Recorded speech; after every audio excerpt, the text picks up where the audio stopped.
Hello साथियों, आप सभी का अभिनंदन है आपके अपने परिवार के अंदर। दोस्तों फटाफट से सभी दोस्त हमारे साथ जुड़ जाइए। क्लास को लाइक और शेयर जरूर कर देना दोस्तों।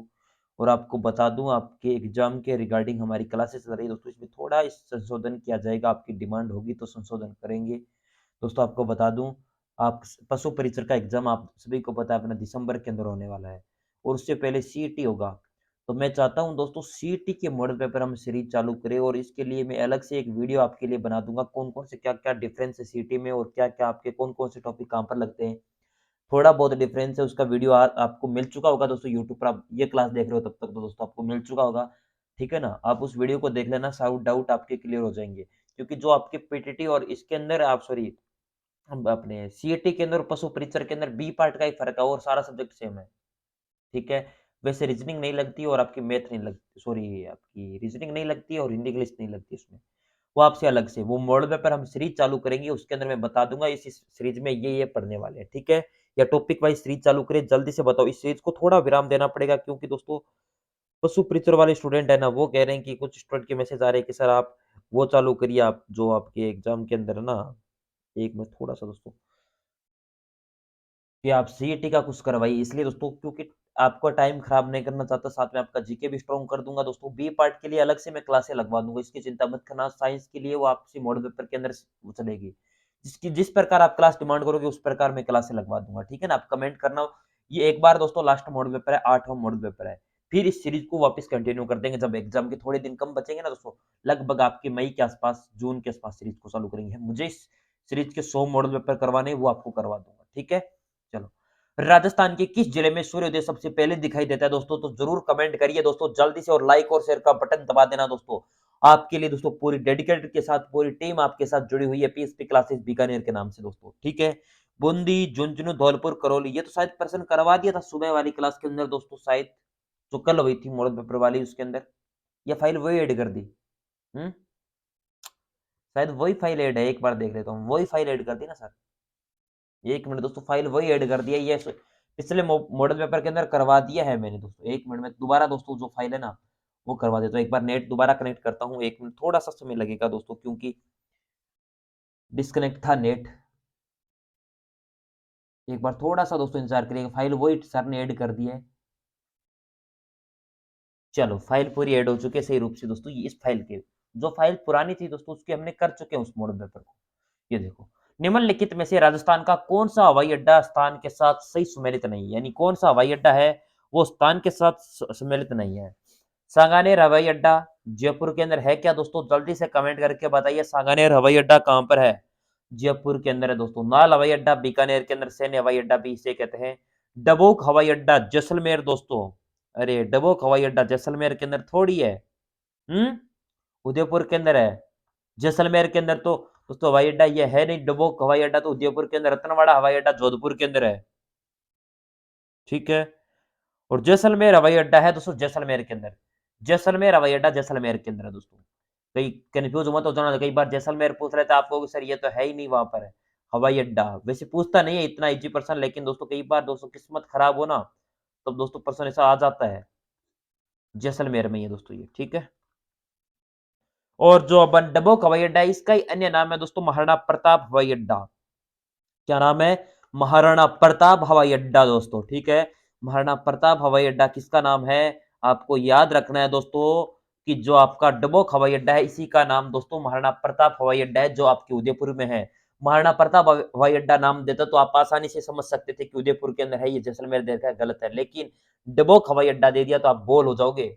इसलिए दोस्तों सारे ऑप्शन का मैंने पोस्टमार्टम किया है, प्रत्येक चीज का दोस्तों। अगर मैं यहाँ पर ये टिक करके आगे चला जाता तो आप पूछते नहीं कि सर डब्बो हवाई अड्डा कहाँ पर है। ये मेरी उद्देश्य है कि आपको सही जानकारी दूं दोस्तों। ठीक है, मैं बार बार कहता हूँ मॉडल पेपर करने के लिए आपके पास सारे राइटर के मॉडल पेपर पड़े हैं, उनको कर लीजिए। इतनी सारी जानकारी एक जगह मिल जाए तो मुझे कमेंट करके बता देना कि सर आपने जानकारी अलग अलग जगह से मैंने उठाई है दोस्तों। प्रत्येक चीज है ना, पर्सन आपके एग्जाम के लिए एकदम ओरिएंटेड है दोस्तों, इंपोर्टेंट सारे के सारे। चलो, अगला प्रश्न दोस्तों आपके स्क्रीन के ऊपर थोड़ा सा दोस्तों ये देखिए। विजय सिंह पथिक निम्नलिखित में से किस समाचार पत्र के संपादक थे दोस्तों? राजस्थान केसरी, राजस्थान टाइम्स, राजस्थान जागरण, तरुण राजस्थान। बताओ।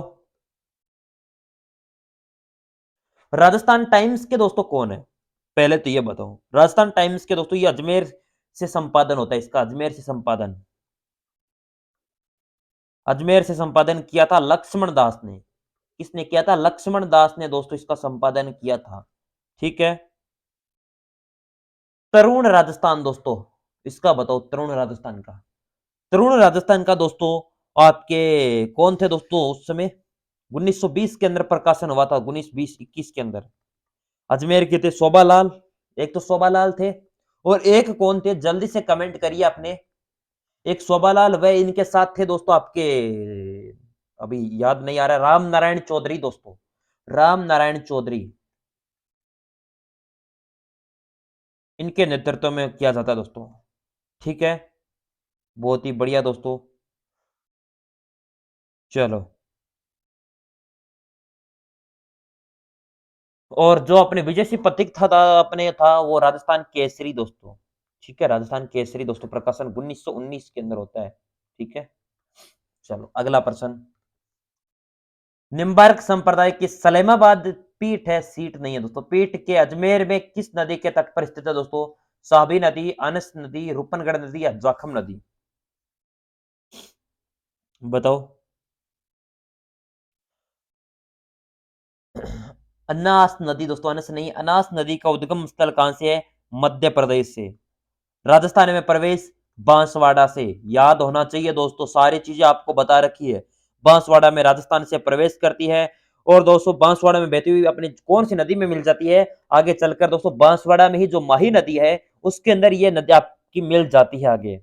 उसके बाद है साबी नदी। साबी नदी की बात करें दो तो इसका उद्गम स्थल कहां से है? तो सेवर की पहाड़ियां। और सेवर की पहाड़ियां कहां पर है? सेवर की पहाड़ियां कहां पर है? जल्दी से कमेंट करिए। जयपुर के अंदर है दोस्तों सेवर की पहाड़ियां, वहां से उद्गम स्थल है दोस्तों। और यह नदी अलवर में बहती हुई दोस्तों अपना पानी हरियाणा के जो गुड़गांव है, और गुड़गांव के अंदर जो पटौदी गांव है वहां पर एक झील है, इसका नाम था नजफगढ़ दोस्तों। उस झील के अंदर पानी गिरती है, वो यह छोड़ती है। और यह अलवर क्षेत्र की प्रमुख नदी है। आपसे पूछी जाए अलवर क्षेत्र की प्रमुख नदी कौन सी है, तो साबी नदी है। ठीक है। उसके बाद है रूपनगढ़ नदी दोस्तों, इसका उद्गम स्थल है अजमेर। कौन सा मेर? अजमेर के। अजमेर का दोस्तों अंदर है कुचिल नामक स्थान। कौन सा स्थान? जो कुचिल नामक स्थान है वहां से दोस्तों आपका उद्गम स्थल है। ठीक है। अजमेर में बहती हुई दोस्तों अपना पानी कहां पर छोड़ती है? सांबर झील। सांबर झील में अपना पानी छोड़ती है। और इसी पर दोस्तों सलेमाबाद के अंदर दोस्तों आपके निम्बार्क संप्रदाय की पीठ। किस संप्रदाय की? निम्बार्क संप्रदाय की पीठ दोस्तों,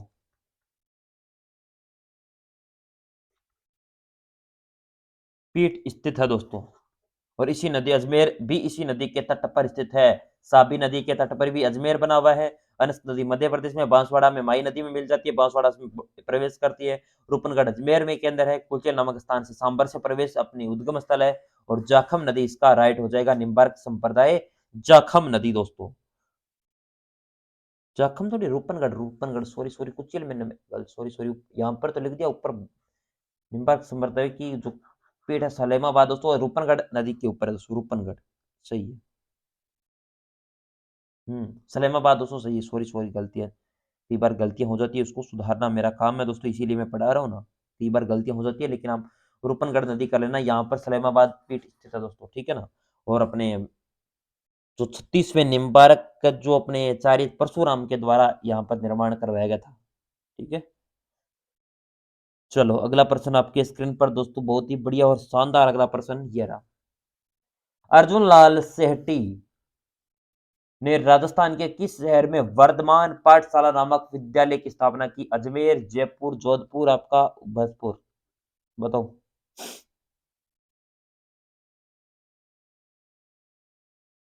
अर्जुन लाल सेठी का जन्म होता है जयपुर के अंदर। ठीक है।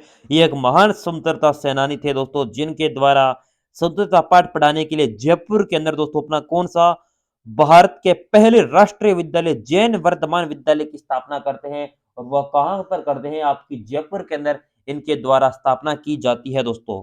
ठीक है। अर्जुन लाल शेट्टी ने कब स्थापना करते हैं? 1905 के अंदर इस विद्यालय की स्थापना करते हैं दोस्तों। ठीक है। चलो, और 3 दिसंबर 1941 को इनका देहांत हो जाता है दोस्तों। अजमेर के अंदर ही दोस्तों जो यहाँ पर देहांत हो जाता है उसके वहाँ पर जो अजमेर के अंदर शरीफ दरगाह के अंदर जो अपना इनका दफनाया जाता है दोस्तों, अंतिम संस्कार किया जाता है। सॉरी दोस्तों, चलो अगला प्रश्न आपके प्यारा-प्यारा आंसर, घुइल वंश का 8वां शासक कौन था? राणा कुंभा, पृथ्वीराज चौहान, बप्पा रावल या राणा सांगा? जो घुइल वंश था उसका 8वां शासक पूछा है तो जल्दी से बताइएगा।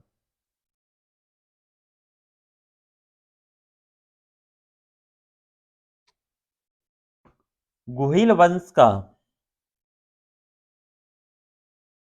राणा कुंभा दोस्तों, बताओ कब से कब? 1433 से 1468 तक इन्होंने शासन किया था। कहां पर? मेवाड़ के अंदर। और इनके पिता का नाम पिता का नाम राणा मोकल था ना। कुंभा राणा मोकल दोस्तों। पृथ्वीराज चौहान, ये आपके राजपूत वंश के अंदर दोस्तों पृथ्वीराज चौहान का शासन रहा था दोस्तों, 12वीं शताब्दी के आसपास की बात है, तब रहा था। और राणा सांगा दोस्तों, राणा सांगा का 1484 के अंदर जन्म होता है दोस्तों। और मेवाड़ के राजपूत राजा थे दोस्तों, मेवाड़ की धरा के राजपूत राजा पूछे जाए तो ये आपके राणा सांगा थे। इन्होंने दोस्तों 1509 से लेकर 1527 तक अपना सम्राट या साम्राज्य का विस्तार किया था। और आपके गोयल वंश के 8वां शासक थे, वो थे बप्पा रावल। और ये कब की बात कर रहे हैं दोस्तों? अरे कब की दोस्तों? बप्पा रावल का जन्म होता है 713 ईस्वी के अंदर, लगभग 7वीं शताब्दी के आसपास दोस्तों। ठीक है। और गुहिल वंश के 8वें या राजा के रूप में दोस्तों इनका जन्म होता है। और मेवाड़ राज्य की स्थापना किसके द्वारा की जाती है? तो बप्पा रावल के द्वारा दोस्तों मेवाड़ राज्य या मेवाड़ राजधानी की स्थापना करते हैं। यह भी आपको इंपोर्टेंट लगाकर याद रखना है दोस्तों। अगला प्रश्न आपकी स्क्रीन के ऊपर दोस्तों यह रहा, गुरुद्वारा बुद्धा जोवड़ किस स्थान पर स्थित है दोस्तों? चूरू, रायसी नगर, फतेहपुर शेखावाटी या कोटा? बताओ।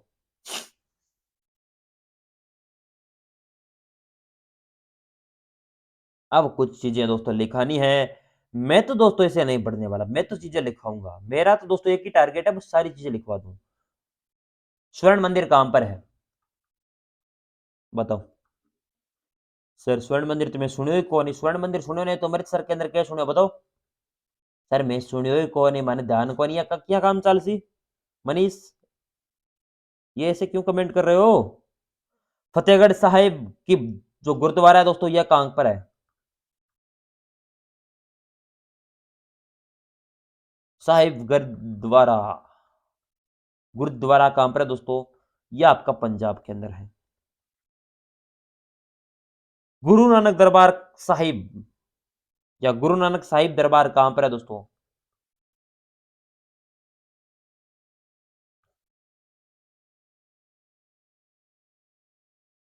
बताओ। ये कहां पर है? ये आपकी पुष्कर के अंदर है दोस्तों। कहां पर है? पुष्कर, पुष्कर के अंदर है दोस्तों आपका। पुष्कर अजमेर के अंदर दोस्तों। ठीक है।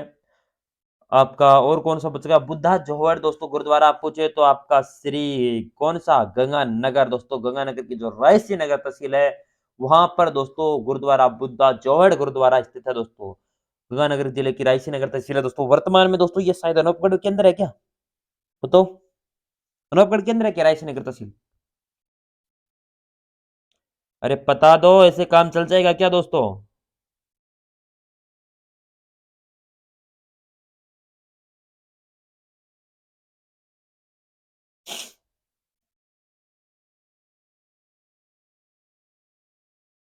अरे कब आप नहीं बताओगे?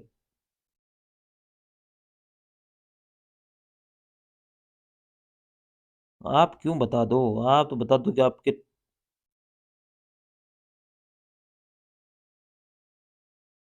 अनूपगढ़ जिले के अंदर है दोस्तों। रायसी नगर है ना, अनूपगढ़ के अंदर ही है क्या? हाँ वर्तमान में अनूपगढ़ है दोस्तों। शायद अनूपगढ़ है दोस्तों, कंफर्मेशन मेरे पास इसकी मैंने पढ़ा नहीं दोस्तों, एग्जैक्ट है मुझे याद नहीं है लेकिन पढ़ा तो है अनूपगढ़ है शायद दोस्तों। आप चेक क्रॉस चेक कर लेना दोस्तों, ठीक है ना? कंफर्म करके ही लिखना दोस्तों। ठीक है ना? मैं या कंफर्म कर लूँ दोस्तों एक बार, चलो गूगल से कंफर्म कर ही लेते हैं दोस्तों।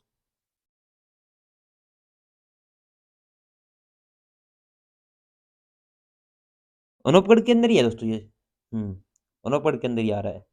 और अगर गंगानगर के अंदर है तो मुझे कमेंट बॉक्स के अंदर बता देना कि सर हमें डाउट लग रहा है, तो मैं कमेंट बॉक्स में अगर कोई स्टूडेंट कमेंट कर देना कि सर इस क्वेश्चन में मुझे अनूपगढ़ या गंगानगर कोई अलग लग रहा है, तो मुझे बताना दोस्तों कौन सा एग्जैक्ट सही है। आपको लग रहा है, मैं उसके बाद उस पर अपना रिप्लाई दे दूंगा दोस्तों कौन सा सही है, ठीक है ना। चलो, डाउट लगता है तो बता देना, आपको नहीं मिलता है किसी जगह तो। और राजस्थान का कौन सा क्षेत्र लोक नृत्य चरी के लिए प्रसिद्ध है? डूंगरपुर, किशनगढ़, बूंदी, जालोर। राजस्थान का कौन सा क्षेत्र जो है लोक नृत्य चरी के लिए प्रसिद्ध है? डूंगरपुर का कौन सा लोक नृत्य? एक तो भवई या भमाई, और एक हो जाएगा तेरह ताली। कौन सी ताली? तेरह ताली। उसके बाद एक तो बूंदी का है, एक तो चक्री। जालौर का हो जाएगा दोस्तों ढोल, ढोल ढम ढम। और किशनगढ़, इसकी हो जाएगी दोस्तों आपकी लोक नृत्य चई के लिए प्रसिद्ध है किशनगढ़ दोस्तों, ठीक है। चलो अगला प्रश्न। जालौर का कौन सा गांव टेराकोटा के घोड़ों के लिए प्रसिद्ध है दोस्तों? टेराकोटा के घोड़ों के लिए मोलेला, तलवाड़ा, दारीची या हरजी।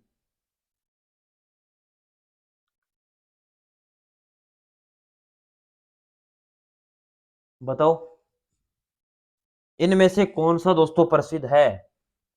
जल्दी से कमेंट करके बता दो। अरे बता दो रे, क्यों इसे दोस्तों?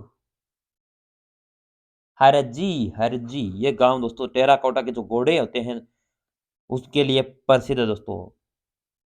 जो अपने जालोर का गांव है दोस्तों, ये टेराकोटा खिलौनों के लिए मोलेला से विशेष रूप से प्रसिद्ध, जो नाथ द्वारा के करीब है दोस्तों। मोलेला कहां पर है? नाथ द्वारा के अंदर। इससे ज्यादा प्रसिद्ध है दोस्तों आपका हरजी गांव।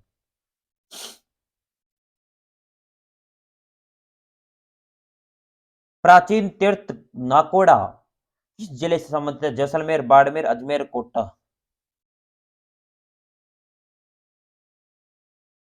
यह आपका बाड़मेर नाकोड़ा। अगले 18%। कृपाल सिंह शेखावत को निम्न में से किस कला का जनक कहा जाता है?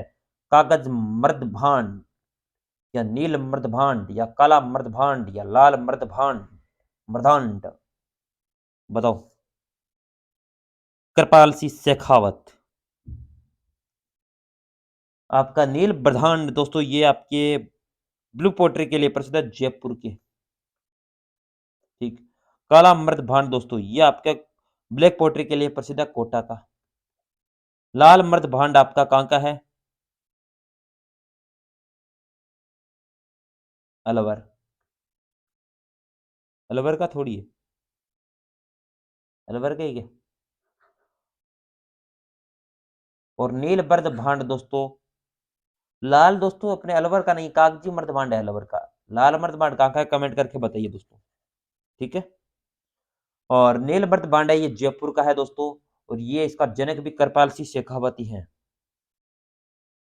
चलो अगला आपका प्रश्न। जमनालाल बजाज ने किसकी स्थापना की थी? जयपुर प्रजा मंडल, मेवाड़ प्रजा मंडल, सीकर प्रजा मंडल, या मारवाड़ प्रजा मंडल। जो जमनालाल जी बजाज थे इनके द्वारा कौन से प्रजा मंडल की स्थापना की जाती है? मेवाड़ प्रजा मंडल की स्थापना की थी माणिक्यलाल वर्मा ने दोस्तों। कौन से वर्मा? माणिक्यलाल वर्मा ने, ठीक है। कब करते हैं?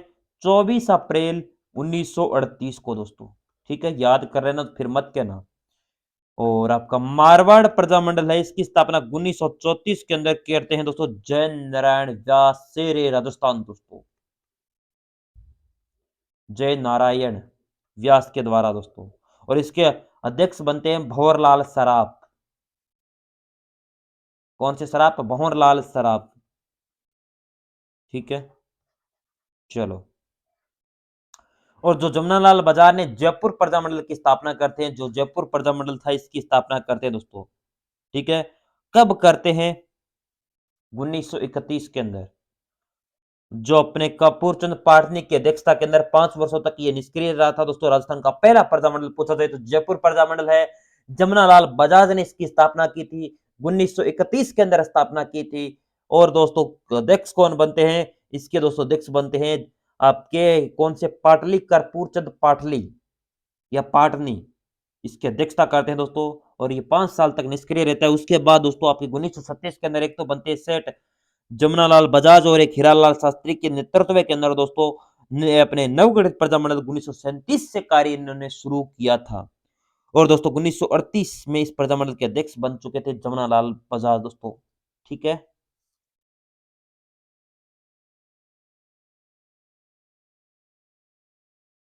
गदर जनरल का पहला अंक किस भाषा में प्रकाशित हुआ था? उर्दू, मराठी, पंजाबी, गुजराती।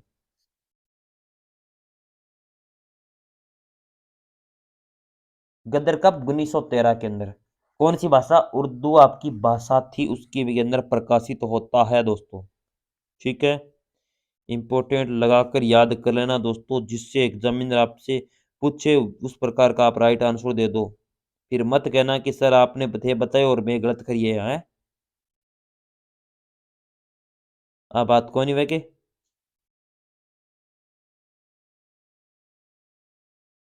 भजन अक्षय, बेटा क्यों कॉल कर रहे हो बीच में? हम्म। इधर लाइव भी है और इधर कॉल भी कर रहा है, गजब की बात है।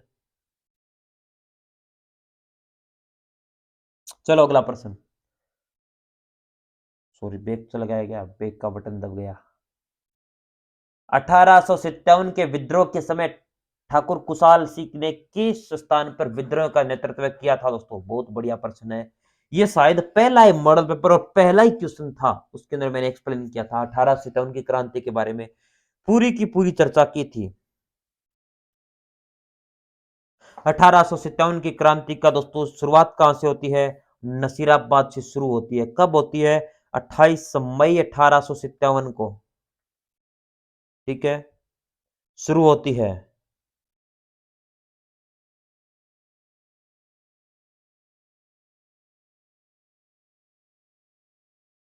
चलो कर लिया क्या? इसका राइट आंसर आ गया है क्या किसी का? ही किसी का नहीं है, इसी बात है। आप आंसर दो, मैं देखता हूं। यूट्यूब वालों की तो हवा टाइट है, ऐप वालों तो आप तो बता दो। यूट्यूब वालों को तो पता है मुझे, उनके तो बिस्तर गोल है इन प्रश्नों में, क्योंकि इस प्रकार के प्रश्न उन्होंने किए नहीं है। लेकिन आज करने का मौका मिल रहा है तो आप आंसर दीजिए।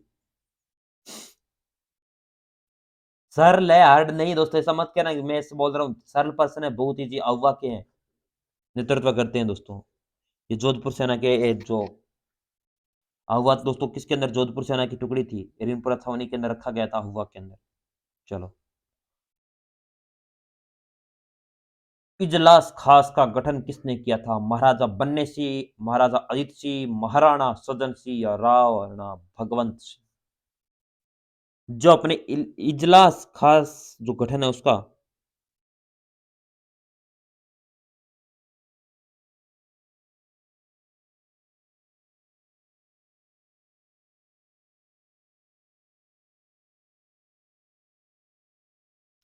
किसी का कमेंट नहीं आ रहा है, ऐसी बात है। सज्जन सिंह ने दोस्तों, सज्जन सिंह ने किया था। ठीक है, चलो अगला प्रश्न। मेवात क्षेत्र के अलवर जिले में जन्म लेने वाले प्रसिद्ध संत कौन थे? सुंदरदास, गरीबदास, लालदास, हरिराम दास।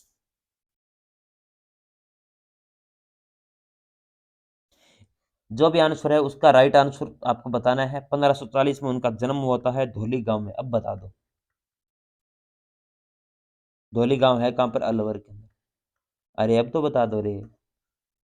अब भी नहीं बताया तो उसको तो पूरी मिट्टी फेरोगे ऊपर, जितनी पढ़ाई उतने पर।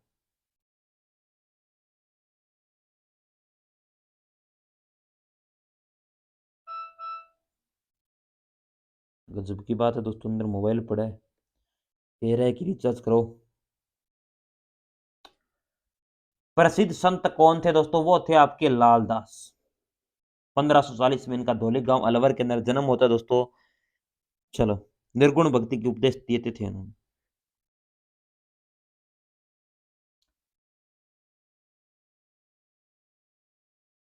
1 मिनट, क्या दिक्कत आ गई? दिक्कत क्या आज इसमें? हैंग हो रहा है बार बार।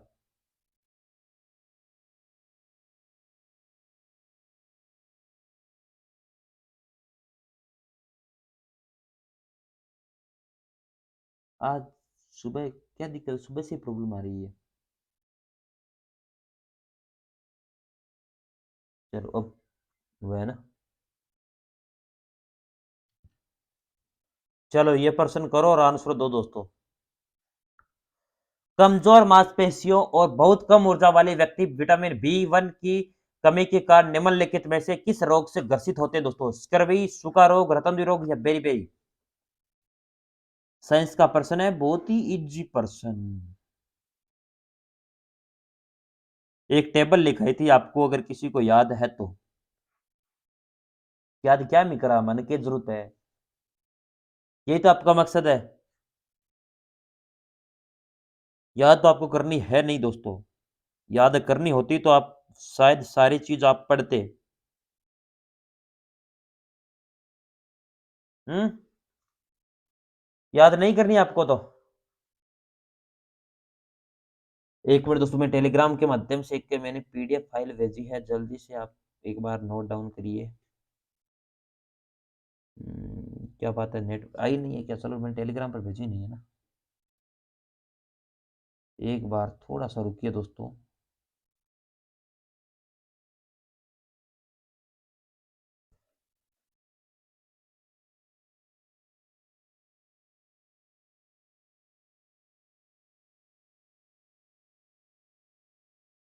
एक मिनट में ये फाइल आपको विटामिन वाली में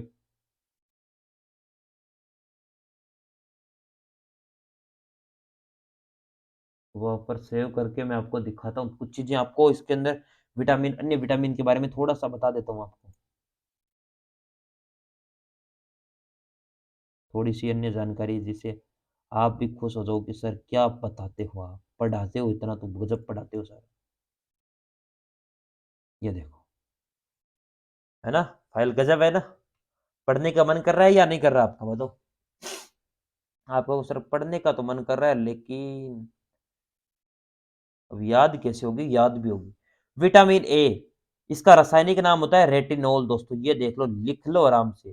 पहले स्क्रीनशॉट ले लेना दोस्तों। चलो मैं स्क्रीनशॉट बाद वापस दिलवा दूंगा, ठीक है ना? इसकी कमी से बीमारी से रोग होता है रतौंधी और वर्णातता। कौन सा रोग? रतौंधी या वर्णातता होता है दोस्तों, विटामिन ए की कमी से। याद कर लेना दोस्तों। विटामिन बी वन, कमी इसका नाम तो होता है थाइमिन, और कमी से रोग होता है बेरी बेरी। ठीक है? रासायनिक नाम पूछ लेता है थाइमिन, किसका रासायनिक नाम है? तो रासायनिक नाम सभी को पता होना चाहिए दोस्तों।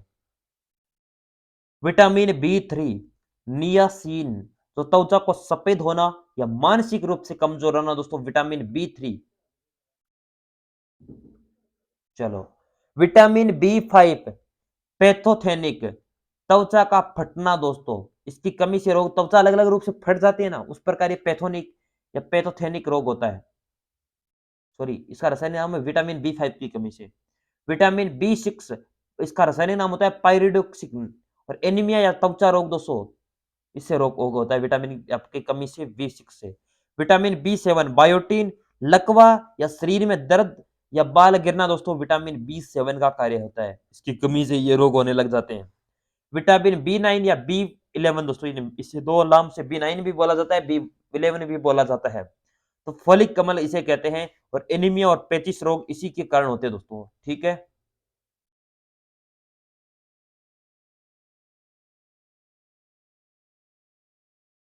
विटामिन बी ट्वेल्व, इसका नाम अपना रासायनिक नाम होता है साइनो अपने कोवोलेमिन्स दोस्तों। और पीलिया एनीमिया रोग होता है। विटामिन सी, एस्कॉर्बिक अम्ल, स्कोरवी या मसूड़ों के अंदर सूजन आना दोस्तों, विटामिन सी की कमी से। विटामिन डी, कैल्सीफेरोल, जो सूखा रोग होना। और विटामिन ई, टेकोफेरोल, जो कफ प्रजनन क्षमता होना। और विटामिन के, जो अपने फेलोक्विनोन या रक्त का थक्का ना जमना, अगर कहीं पर आपकी थोड़ी बहुत चोट लग जाती है ना, तब जो खून बाहर निकलता है, रक्त बाहर निकलता है, वहां पर दोस्तों थोड़ी देर बाद वो ऑटोमेटिक बंद हो जाता है। अगर आपके अंदर इसकी विटामिन के की कमी होगी तो दोस्तों ये थक्का नहीं जमेगा, जिसकी वजह से आपका खून या रक्त थमेगा नहीं दोस्तों, ठीक है ना, रुकेगा नहीं। चलो दोस्तों, ये चीज आपने नोट डाउन कर ली है दोस्तों। एक बार इसको दोबारा सर, इस पीडीएफ को किस प्रकार मेक कर सकता हूँ ना। चलो मैं थोड़ा सा इसे ऐड कर देता हूँ, जिससे आपकी ये अगर इसको चलो कोई नहीं, दोबारा ऐड कर लेते हैं इसमें, क्या बात है दोस्तों। आप स्क्रीनशॉट ले लेना दोस्तों इस पीडीएफ का, माउस से करना पड़ेगा क्या। चलो इस फाइल का स्क्रीनशॉट ले लेना दोस्तों, ये बार बार फाइलें इस प्रकार की जगह बार नहीं मिलेगी। चलो ये स्क्रीनशॉट ले लो दोस्तों, अब आराम से प्रत्येक चीज का स्क्रीनशॉट ले लो दोस्तों। ये चीज विटामिन वाली पूछी जाएगी आपसे 1%, 100% मान लो, ठीक है। ये चीजें बार बार नहीं बताई जाती दोस्तों, इसलिए मैं ये चीजें ना आपको एक बार स्क्रीनशॉट, एक साइड पे पहले भी दिया था आपको, याद होगा स्क्रीनशॉट कल वाले या परसों वाले मॉडल पेपर के अंदर।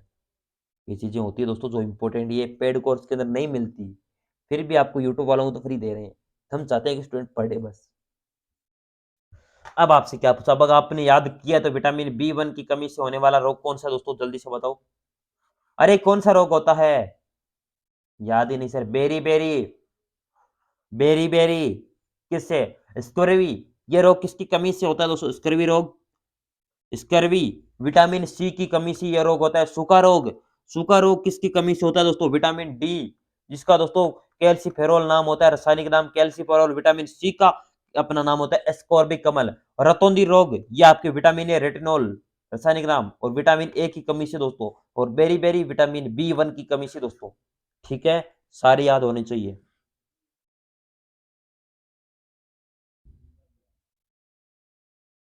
निम्न में से कौन सा टीका मंकी पॉक्स के खिलाफ 85% प्रभावी है, जीनियोसो जीनियोस, कोर्बेवैक्स, वेक्स जेवेरिया, नुवाकोसोडी, जल्दी से बताओ इनमें से। ये होता है जीनियोस। चलो अगला प्रश्न, मैथ का प्रश्न आ चुका है, करिए जल्दी से दोस्तों इस प्रश्न को।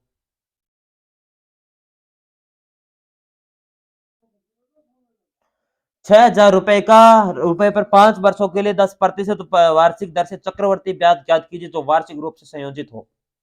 बहुत बढ़िया प्रश्न पूछा, बहुत बढ़िया प्रश्न पूछा है। अगर इसमें आपने गलतियां की तो दोस्तों आपको सजा जरूर मिलेगी।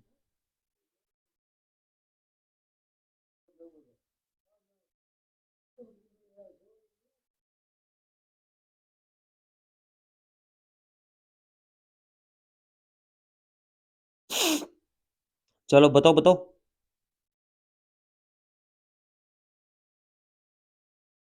दोस्तों आपको कुछ मत करना, इसके अंदर मूलधन कितना है आप लिखिए।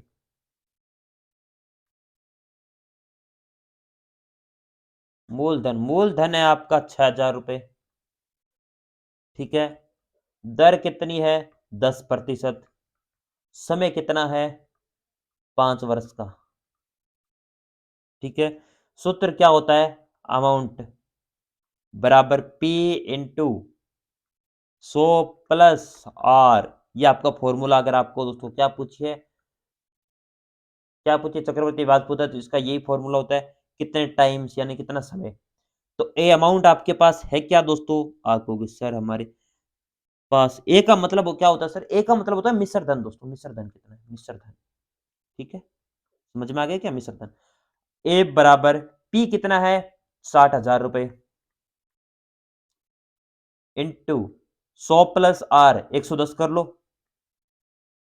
110 करोगे, प्रतिशत हटाओगे बटा 100 लगेगा, टाइम्स, टाइम कितनी बार, 5, जीरो से जीरो काट लो बस दोस्तों, अब स्क्वायर कर लो अंदर वाले, 11 इंटू 5 करोगे दोस्तों कितना आता है, 11 का इंटू 5 और 10 इंटू 5। इतना आसान तो है दोस्तों, कर लो, करो करो जल्दी से दोस्तों, इतना टाइम थोड़ी लगता है बेटा, ऐसे काम थोड़ी चलेगा। थोड़ी कैलकुलेशन लेंदी है इसके अंदर, कैलकुलेशन थोड़ी सी लेंदी है इसमें, थोड़ा सा मैं ऊपर ले लेता हूँ इस पर्सन को। चलो अब देखो 60,000 इंटू में, एक 11 का इंटू 5 करो, 11 को 5 बार गुणा करो दोस्तों, बताओ। 11 को 11 से गुणा करोगे कितना आता है दोस्तों, सभी को पता है 121 आता है, ठीक है। 121, अब 11 को 121 से और करो दोस्तों, ये 1331 आ गया। यानी यहाँ से क्या दिक्कत है, हैंग क्यों हो रहा है बार बार?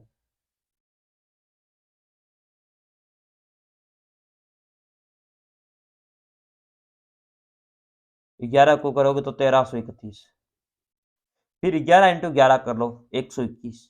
अब इंटू 121 को गुणा कर लो, बस इतने आसान दोस्तों, अब कुछ नहीं होगा दोस्तों। इससे आसान तो होता दोस्तों तो मैं कर लेता। हम्म, करेंगे हम तो। 1331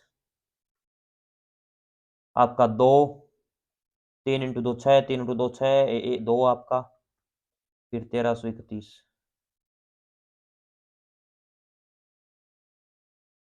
अब जोड़ दो, 1 3 2 5, 6 3 9 1 10, 6 1 7 3 10, और कितने आ रहे हैं?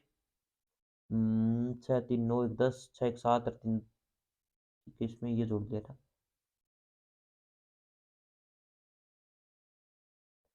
6 3 9 10 और 1 हासिल 11, हाँ। 3 2 5 1 6 और 1, 16,051 आ रहा है ये आपका, 16,051 दोस्तों। थोड़ी सी कैलकुलेशन लंबी है क्योंकि ये एग्जाम में, आपके एग्जाम में इतना लंबा नहीं पूछा जाएगा, लेकिन ये तो मैं कैलकुलेशन करवाने के लिए दे रहा हूँ आपको, ठीक है ना? इतना लंबा नहीं पूछेगा क्योंकि टाइम बहुत ज्यादा कंज्यूम होता है फिर।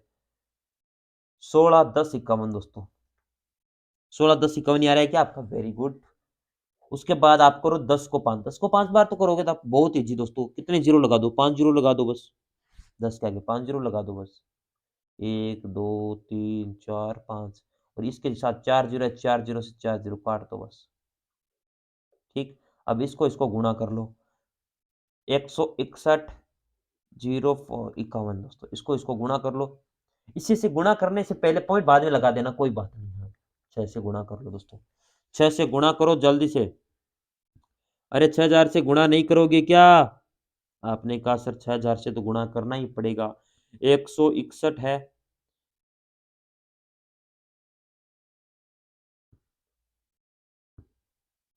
जल्दी से इसको गुणा करो दोस्तों आप।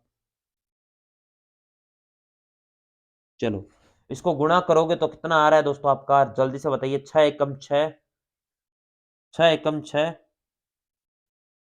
6 पंजे 30, 3, 6 एकम 6, 6 चंगा 36, 6 3 9 96, 36, सॉरी 96 63 06, यही आ रहा है क्या दोस्तों आपका? ज्योति वेरी गुड, आपका सही आ रहा है ना, 96। ठीक है। अब इसके अंदर 10 का भाग दे दो। आपने कहा सर 10 में भाग दें तो डायरेक्ट यहीं पे पॉइंट लग जाएगा बस। और क्या तो दोस्तों, यहीं पर लगने वाला है पॉइंट, एक के बाद यहाँ पर लग जाएगा दोस्तों। ठीक है, तो ये आ जाएगा 966 30.6, ये आ जाएगा। अब ये क्या चीज है ये दोस्तों? कैलकुलेशन बहुत लंबी गई है, इतनी लंबी नहीं जाएगी दोस्तों आपकी। 2 वर्ष का देगा हाईएस्ट दोस्तों, 2 वर्ष का चक्रवर्ती ब्याज, इसलिए इसकी कैलकुलेशन थोड़ी ऊंची गई है दोस्तों। ठीक है ना? ऐसा एग्जाम में नहीं पूछेगा, 2 साल का ही पूछेगा, मेथड आपको पता होना चाहिए। अब आपसे पूछा क्या है दोस्तों, वो चीज हम देख लेते हैं। सर्वप्रथम पूछा क्या आपसे? पूछे कुछ और, हम कहीं पर और चले जाए दोस्तों। पूछा क्या आपसे? चक्रवर्ती ब्याज याद कीजिए दोस्तों। चक्रवर्ती ब्याज याद करना है तो आपको दोस्तों 60,000,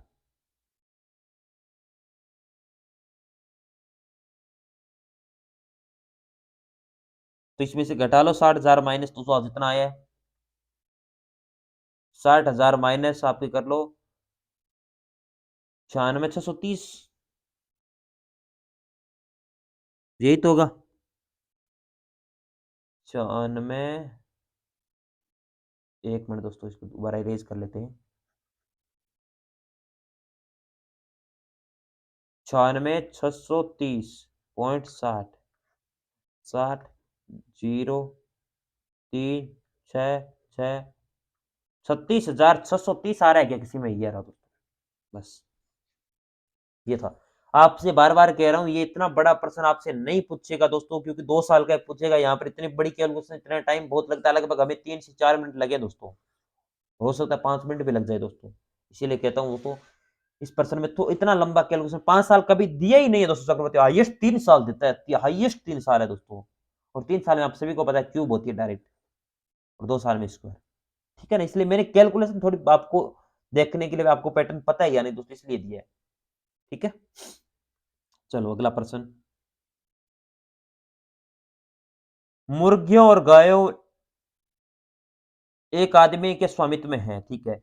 यदि 50 सिर 130 फुट हो तो मुर्गों की संख्या, फुट, पैर, फुट नहीं है दोस्तों, यहाँ पर पैर है ना, 130 पैर, 50 सिर यानी 50 तो जानवर होंगे सारे ही, चाहे मुर्गी हो गाय हो, उनमें से 130 सिर है, बताओ। 130 ये पैर है, 130 पैर है, तो आप बताओ, आपसे क्या पूछा है, मुर्गों की संख्या ज्ञात करो। बेसिक से करना चाहते हो तो दोस्तों बेसिक से कर लो, और डायरेक्ट करना चाहते हो डायरेक्ट कर लो, जो अच्छा लगे, ठीक है। आप पहले ऑप्शन के हिसाब से देख लो, मैं ऑप्शन के हिसाब से आपको करवा रहा हूं। ऑप्शन इजी रहता है आपके इस प्रकार के प्रश्नों में। देखो पहला ऑप्शन 35, अगर हमने मुर्गों को 35 माने तो गाय 15 होगी, टोटल 50 ही है। गाय के 4 पैर होते हैं, मुर्गी के कितने होते हैं, 2, इनके हुए 70 और 15 चौका 60, 130 हो रहे हैं। वेरी गुड, ये आ गया 130, आपका आंसर ये हो जाएगा। अगर यहां पर नहीं निकलता तो हम अगला चेक करते हैं, 22 मुर्गी के 2 पैर और 22, फिर बचे कितने, 28, 28 इंटू 4 करोगे, 28 इंटू 4 करोगे तो आपके आएंगे 112, और 22 दूनी 44, ये ऊपर जा रहे हैं 130 से, नहीं होगा दोस्तों। 30, 30 मुर्गी मानेंगे तो दो दोस्तों मानेंगे वो ये 60 पैर इनके होते हैं, फिर 20 गाय बची, तो 20 इंटू 4 80, 140 हो रहे, ये भी नहीं हुआ। 15 इंटू 2 30, फिर बचे कितने, 35, 35 इंटू 4, ये तो बहुत ऊपर जा रही है, ये नहीं होगा दोस्तों, ये बस बचा ये आपका, बस इतना इजी पर्सन। ऑप्शन के हिसाब से बहुत इजी होता है, वैसे समीकरण में मान रखना होता है दोस्तों। आप पहले एक्स प्लस वाई करोगे, फिर एक्स माइनस वाई करोगे, इस प्रकार में प्रश्न में टाइम बहुत लगता है, इसलिए मैं वो नहीं करवा रहा दोस्तों। और फिर भी करना चाहते हो दोस्तों, मैं बता देता हूँ कुछ न कहीं सर आपको, आप इसको नोट डाउन कर लिया होगा, लेकिन इसमें नोट डाउन करने वाली बात ही नहीं है दोस्तों, ठीक है। चलो मैं बता देता हूँ, जो स्टूडेंट कहेंगे सर, पहली समीकरण मानो x प्लस वाई बराबर 50, सिर तो सारों के, ये सिर की समीकरण बनाते हैं, सिर तो सारों के एक एक होगा, y के एक, यानी x को मानते हैं दोस्तों मुर्गी और y को मानते हैं गाय दोस्तों, ठीक है। एक एक होगा ये समीकरण। दूसरे समीकरण बनेंगे दोस्तों, मुर्गी के 2 होते हैं पैर, 2 होते हैं 2x, 4 होते हैं इसके 4y बराबर आपके 130, आपके दोनों समीकरण आ चुकी है, ठीक है। अब इनको घटा लो बस, इनको इनको घटा लो।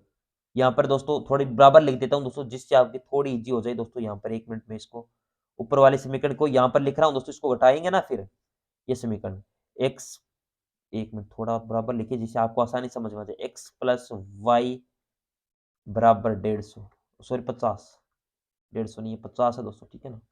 चलो अब समीकरण को इसको चिन्ह चेंज कर दो, प्लस का माइनस, माइनस और ये भी माइनस, ठीक है। चिन्ह चेंज करने के बाद दोस्तों आपकी इसको कर दो आप, बराबर करेंगे ना, एक को काटना पड़ेगा आपको, तो इसको बराबर कर दो, 2 से गुणा कर लो, तो यहाँ पर 2y आ जाएगा ना, 2y आएगा, आएगा या नहीं आएगा दोस्तों, यहाँ पर 100 हो जाएगा, ठीक है। इसको भी 2 से गुणा करेंगे तो ये कट जाएगा, ये इसमें से 2y 4y में से 2y जाएगा तो 2y हो जाएंगे, बराबर कितने बच रहे हैं 30, 100 130 माइनस 100, y बराबर 15। अब वैल्यू रख लो इस समय किसी भी समीकरण में रख लो दोस्तों, यहां पर रखोगे तो 15 प्लस कितने कितने 15 35, बस आपके मुर्गों की संख्या पूछे तो 35, एक्स मुर्गे माना, इस समीकरण में रखोगे तो इसमें आ जाएगा दोस्तों 2 इंटू एक्स का मान हमें पता नहीं, प्लस 4 वाई का हमने याद कर लिया 15, 15 इंटू 60 बराबर 130।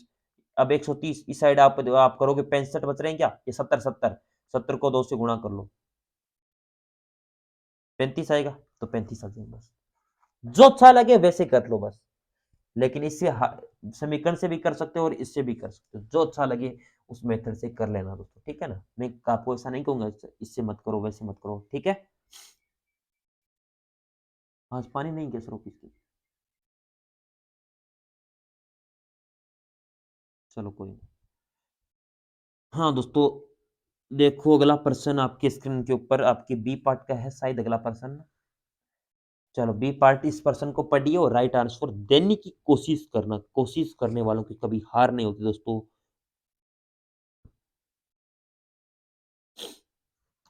मैसूर के पैलेस डेयरी फार्म में कृत्रिम गर्भाधान का प्रयास किया था दोस्तों, डॉक्टर राजीव विलियम बेटसन स्वामी प्रथम डॉक्टर सपत कुमारन दोस्तों, किसने किया था?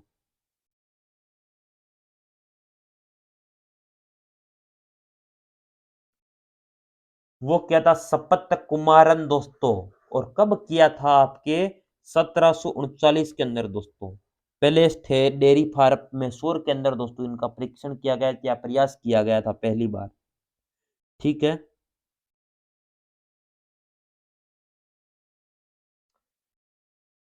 निमोफोमेनिया की एक स्थिति गाय के कारण है। ओयोफ्लोइडी, free martin, Klinefelter syndrome, Turner syndrome. बताओ।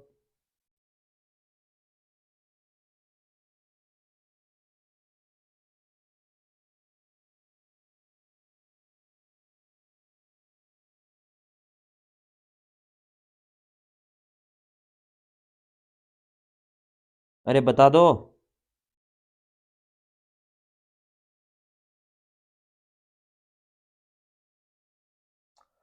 फ्री मार्टिन दोस्तों, मार्टिन। अगला प्रश्न।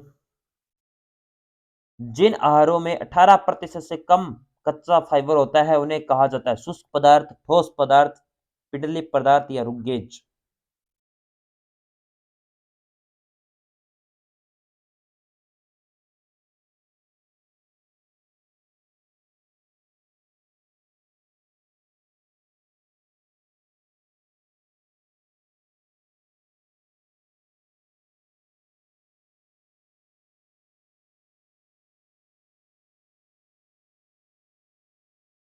चलो, वह है ठोस पदार्थ दोस्तों।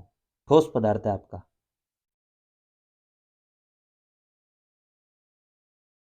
अगला प्रश्न। सबसे अधिक और सबसे मीठा दूध देने वाली दुधारू पशु नस्ल है? गिर, सिंधी, साहिवाल, मालवी। जल्दी से बताइए। सबसे अधिक और सबसे मीठा दूध देने वाली नस्ल कौन सी है दोस्तों? वो है आपकी साहिवाल। अगला प्रश्न। दूध के अपेक्षित घनत्व का परीक्षण करने के लिए निम्न में से किस उपकरण का उपयोग किया जाता है? पाइकोनोमीटर, लेक्टोमीटर, विस्टाल संतुलन दोस्तों या एड्रेनोमीटर। वो होता है लेक्टोमीटर दोस्तों।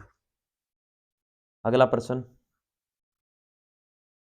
गाय के दूध में औसत हिमांक बिंदु अवसाद के रूप में लिया जाता है दोस्तों, कितना लिया जाता है या कितना लिया जा सकता है? भैंस के दूध में तो दोस्तों आपका होता है 0.45, सॉरी 549 दोस्तों। और गाय के दूध में होता है दोस्तों आपका 547 दोस्तों। ठीक है। अगला प्रश्न। रोड आयरलैंड रेड की नस्ल है दोस्तों, किसकी नस्ल है इनमें से? और ये दोस्तों रोड आयरलैंड मुर्गी की नस्ल है, मुर्गी पालन से संबंधित है। और ये 100 अंडे प्रति वर्ष देती है। सुअर के संभोग की क्रिया को कहा जाता है बांधना, मजाक, सेवित, युगमन। मवेशी करते हैं उसे सेवित, बकरी कहते हैं सेवित, भेड़ को करता है बांधना, भेड़ को अपना बांधना हो गया, सुअर का युग्मन हो गया, घोड़ा का अच्छादान हो गया, ऊंट का लखना हो गया। ये संभोग क्रिया होती है। और ये होती है युग्मन की, सुअर की युग्मन। और सवेत किसकी होती है? या बकरी और आपकी जो मवेशी। ठीक है। बांधना ये होगी भेड़ की। और अगला प्रश्न। निम्नलिखित में से एस्टर चक्र का चरण नहीं है दोस्तों, कौन सा? वह नियोस्ट्रोम। चलो, ये थी दोस्तों आज की क्लास। अच्छी लगे तो लाइक कर देना दोस्तों यूट्यूब वालों। और अपने ऐप के अंदर जो रिव्यू है अपना जरूर देख के जाना। थैंक यू सो मच, बहुत बहुत आभार।